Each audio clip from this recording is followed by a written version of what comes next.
Numa situação inusitada e triste para duas famílias de Itapetinga, os corpos de dois parentes mortos aqui em Vitória da Conquista foram trocados para o enterro. Luan Ferreira tem informações para a gente. Luan, boa noite. O que aconteceu, Luan? Boa noite, David. Boa noite a todos que acompanham o BRTV. A gente fala ao vivo aqui da frente do Hospital Geral de Vitória da Conquista. Essas duas pessoas, dois homens, estavam internadas aqui no Hospital Geral de Vitória da Conquista há alguns dias, faleceram de Covid-19.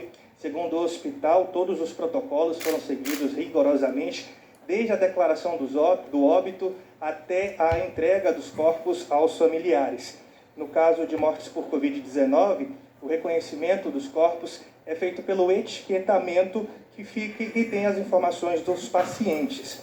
Segundo o hospital, a confusão teria sido feita pelo agente funerário que trocou os corpos, já que eles seriam enterrados na mesma cidade, Itapetinga. As famílias receberam os corpos trocados e uma das famílias percebeu a troca antes de realizar o enterro. A nossa produção conseguiu contato com uma das famílias e disse que não queria se pronunciar sobre o assunto. Em contato com a funerária, a administração disse que houve um erro do agente funerário e que toda a situação já foi esclarecida com as famílias, os corpos já foram trocados e enterrados. David? Tá certo, Luan, muito obrigado. O ex-funcionário da Prefeitura de Anagé, Denivaldo Peruso dos Santos, é considerado foragido da Justiça. Segundo a Polícia Civil, Denivaldo é acusado de estuprar uma adolescente de 12 anos. O crime aconteceu no mês de maio, neste ano, em Anagé. E em Vitória da Conquista, produtores rurais recebem milho para o plantio. As sementes foram doadas pela Federação da Agricultura e Pecuária da Bahia, Sindicato dos Produtores e Senar. Um apoio que chegou em ótima hora. Uma parceria da FAEB, Federação da Agricultura e Pecuária da Bahia, Sindicato dos Produtores e Senar, vem beneficiando produtores rurais da região. Sementes de milho estão sendo distribuídas de graça para os produtores durante essa pandemia. A Federação da Agricultura do Estado da Bahia, em parceria com a Singenta, que é uma multinacional instalada aqui no Brasil, está encaminhando esse milho aos sindicatos de produtores rurais da Bahia, de forma específica aqui em Vitória da Conquista. Nós estamos fazendo a distribuição aos produtores rurais aqui na sede e eles pegam aqui. Foram disponibilizadas 130 sacas de milho para o sindicato distribuir entre os produtores. Cerca de 200 produtores rurais estão sendo beneficiados. Uma saca dessa no mercado custa em média R$ 600. É um milho de excelente qualidade, um milho híbrido, onde o nosso técnico vai dizer para vocês, mas não há necessidade de se colocar 3 sementes de milho em uma cova, basta uma semente. A doação das sementes de milho, feita pela Federação da Agricultura e Pecuária da Bahia, chega em boa hora para os produtores rurais da região, que enfrentam dificuldades nesse momento de pandemia. Além dessa doação, os produtores vão ter também o acompanhamento técnico, desde o plantio até a transformação da matéria-prima. E sabendo a forma correta do manejo, a produtividade na fazenda pode aumentar. E as sementes de milho já estão sendo utilizadas pelos produtores. Estamos na zona rural de Vitória da Conquista, a 8 quilômetros da cidade. São 17 hectares. A principal atividade aqui é a criação de ovelhas da raça Dorper e Santa Inês. A principal dificuldade encontrada pelo produtor durante a pandemia foi conseguir insumos agrícolas, já que o abastecimento foi prejudicado. Muito atraso de frete, dificuldade de algumas lojas fechadas, alguns insumos sem a gente ter acesso. Foi um grande trabalho para a gente conseguir, entre abril e maio, fazer as plantações. A terra já foi preparada para receber as sementes. O solo foi arado e gradeado. O terreno foi demarcado para manter o espaçamento entre as plantações. O engenheiro agrônomo do Senar acompanha de perto esse momento, orientando a maneira correta do plantio. O especialista ensina que são 80 centímetros entre as linhas e 20 centímetros entre as plantas, no caso do milho. A etapa seguinte é adubar a terra, para garantir um plantio de qualidade. Como o tempo está para a chuva, não vai ser preciso irrigar. Segundo o engenheiro agrônomo e consultor do Senar, as sementes de milho que estão sendo distribuídas são de alta performance e grande valor energético para o gado. Dependendo do tamanho da área, a produção pode chegar a 50 hectares. Por exemplo, aqui nessa propriedade nós estamos trabalhando com espaçamento de 80 centímetros entre linhas, entre sulcos, e 20 centímetros entre plantas.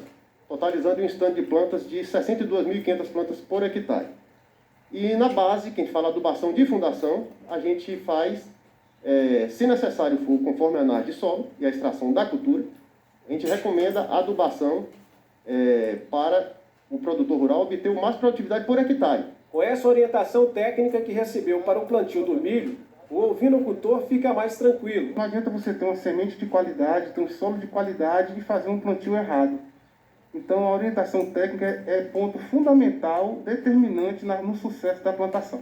A doação das sementes de milho, feita pela Federação da Agricultura e Pecuária da Bahia, chega em boa hora para os produtores rurais da região, que enfrentam dificuldades nesse momento de pandemia. Além dessa doação, os produtores vão ter também o acompanhamento técnico, desde o plantio até a transformação da matéria-prima. E sabendo a forma correta do manejo, a produtividade na fazenda pode aumentar. É um milho que tem como característica principal o aspecto sanitário, resistente à lagarta, do cartucho. É um milho que tem uma sanidade espetacular. É um milho que responde muito bem à adubação. O milho plantado aqui vai ser utilizado como silagem. A silagem é uma prática para armazenamento da forragem. Esse processo garante que a perda nutricional da forragem seja pequena e permite que o alimento seja armazenado por um longo período, graças a uma fermentação controlada durante o processo.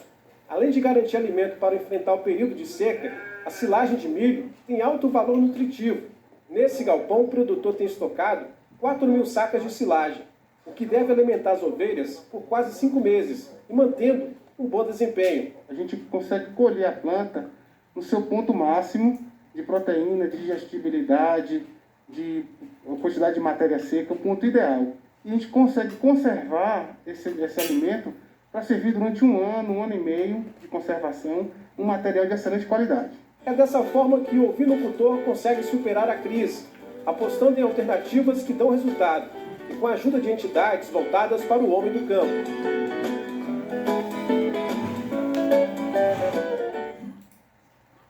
Vamos ver como é que fica o tempo em Vitória da Conquista nesses próximos dias. Veja a previsão.